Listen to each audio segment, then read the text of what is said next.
Assalamualaikum warahmatullahi wabarakatuh.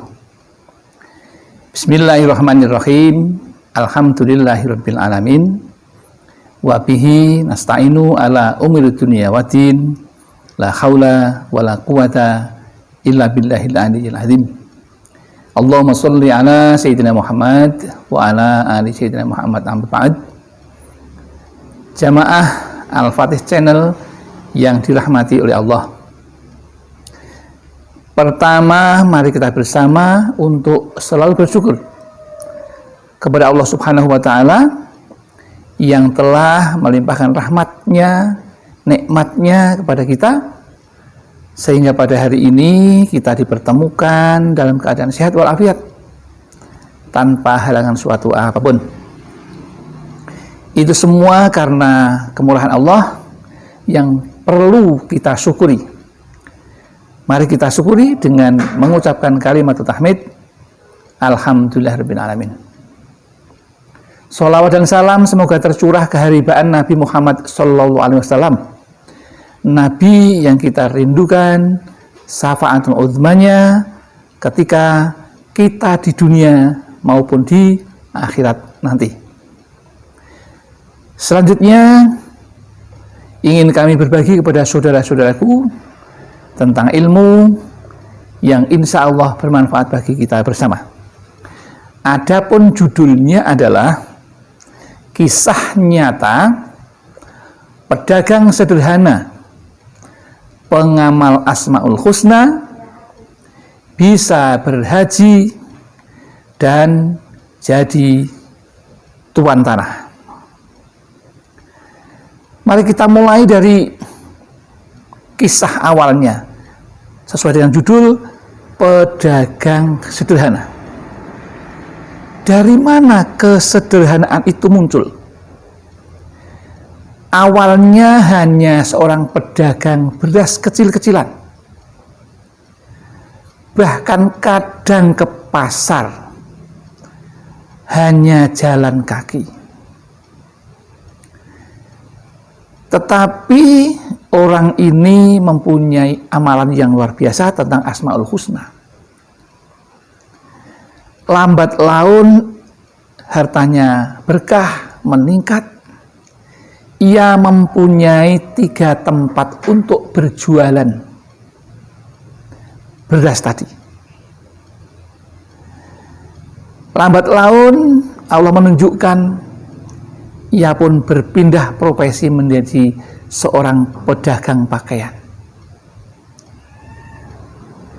Kemudian dari situlah ia dengan modal yang satu jujur, yang kedua kesederhanaan atau keluguannya, yang ketiga keramahannya, yang keempat kehati-hatiannya dalam berkata-kata, dan yang kelima seorang pedagang yang sangat hemat. Hemat bukan berarti kikir, karena beliau itu selalu bersedekah, dan bahkan ketika selesai mengamalkan, menjalankan yang namanya membaca Al-Quran, pasti memberikan hadiah kepada cucu-cucunya. Kemudian keberhasilan itu, keberkahan ia bekerja itu nampak. Satu persatu ia bisa membeli tanah. Lama-lama menjadi banyak. Dan orang menyebutnya sebagai tuan tanah. Padahal jualannya hanya sederhana. Tapi berkah ini yang penting, karena yang namanya berkah itu ziyadatul khairi, bertambah kebaikannya. Kalau harta akan menjadi bertambah banyak, kalau dia berbuat baik akan bertambah baik kebaikannya, baik dalam tutur katanya, dalam ibadahnya. Itu namanya berkah hidupnya. Begitu pula dengan ini, ia pun tidak lupa untuk berhaji dan bahkan menghajikan orang lain untuk membimbingnya. Karena apa? Berkah dari Asmaul Husna itu. Kemudian mari kita lihat apa firman Allah yang berkaitan dengan Asmaul Husna. Apakah ada tersebut di dalam Al-Quran? Ada jawabnya, yaitu yang termaktub di dalam surat Al-A'raf ayat 180 yang bunyinya demikian. A'udzubillahi minasyaitonirrajim. Bismillahirrahmanirrahim. Walillahil asmaul husna fad'uhu biha. Yang artinya Allah memiliki Asmaul Husna atau nama-nama yang terbaik. Maka bermohonlah kepadanya dengan menyebutkan Asmaul Husna itu. Ini perlu dicatat bahwa Allah mengingatkan kita, menyuruh kita berdoa, jangan melupakan untuk menyebut Asmaul Husna. Lalu pendapat yang lain untuk menguatkan kemantapan kita mengamalkan itu, Imam Ghazali sudah mengatakan barang siapa menginginkan luas rizkinya, menginginkan menjadi orang yang kaya raya, mempunyai kewibawaan, mempunyai kemuliaan, dan terlindung dari berbagai macam mara bahaya, maka amalkanlah ya Hayyu ya Qayyumu. Itulah amalan sederhana yang disampaikan oleh Imam Ghazali 1000 kali dalam sehari. Ya Hayyu, wahai Zat yang maha hidup. Ya Qayyumu, ya Zat, wahai Zat yang maha berdiri dengan dirinya sendiri.